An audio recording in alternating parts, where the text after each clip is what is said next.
പറഞ്ഞു കൊടുക്കുകയാണ്. ശേഷിക്കുന്ന ഈ 1 മണിക്കൂറുണ്ടല്ലോ, ഈ 1 മണിക്കൂർ അല്ലാഹുവിന്റെ നൂറാകുന്ന ഇൽമു പഠിക്കുന്നതിന് വേണ്ടി തന്നെ നീ ചെലവഴിക്കണം എന്ന് പറഞ്ഞു കൊടുക്കുകയാണ്. ആദരവായ റസൂലുള്ളാഹിയിൽ നിന്ന് ഉപദേശം സ്വീകരിച്ച ആ സഹാബി ബേജാറാകുന്നില്ല. ഈ ലോകവും അതിലുള്ള സകലമാന വസ്തുക്കളെയും സൃഷ്ടിച്ച് പരിപാലിക്കാൻ കാരണക്കാരനായ ആദരവായ റസൂലുള്ളാഹിയാണല്ലോ എന്നോട് പറയുന്നത്. അതിൽ ഒരിക്കലും സത്യമില്ലാത്ത കാര്യമല്ലല്ലോ. അല്ലാഹുവിന്റെ റസൂൽ സത്യം മാത്രമാണല്ലോ സംസാരിക്കുന്നത്. അല്ലാഹു തആല വഹീയിലൂടെ അറിയിച്ചു കൊടുത്ത കാര്യം മാത്രമാണല്ലോ നബി ഉരുവിടുന്നത്.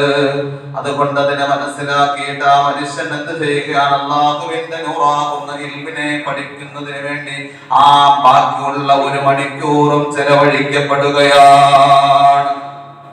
അങ്ങനെ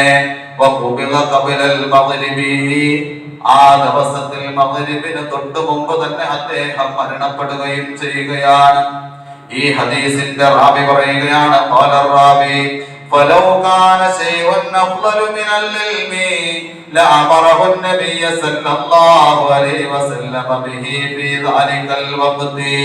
ഈ ഹദീസിനെ വിശദീകരിച്ചുകൊണ്ട് ആ ഹദീസ് റിപ്പോർട്ട് ചെയ്ത റാവി പറയുകയാണ്, അല്ലാഹുവിന്റെ റസൂലിലേക്ക് ഈ മനുഷ്യന്റെ ആയുസ്സിനെ കുറിച്ച് പറഞ്ഞു കൊടുത്തപ്പോൾ ഈ മനുഷ്യന് ഇൽമിൽ ജോലിയാകലല്ലാത്ത വേറെ എന്തെങ്കിലും ശ്രേഷ്ഠതയുള്ള കാര്യം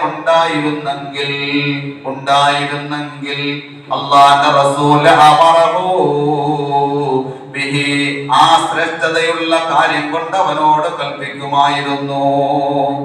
അല്ലാഹുവിന്റെ റസൂൽ കൽപ്പിച്ചത് എന്താണ്?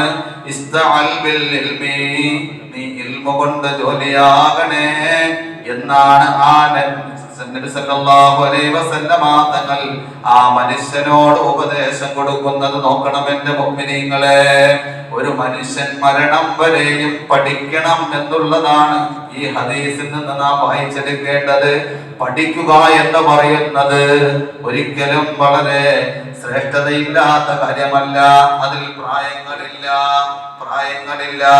മദ്രസയിൽ പഠിക്കുന്ന വിദ്യാർത്ഥികൾ എന്നത് മാത്രമല്ല, അല്ലെങ്കിൽ ദർസിൽ പഠിക്കുന്ന വിദ്യാർത്ഥികൾ എന്ന് മാത്രമല്ല, സമയം ഇല്ല. ഏത് സമയത്തും പഠിക്കാം, ഏത് പ്രായത്തിലും പഠിക്കാം.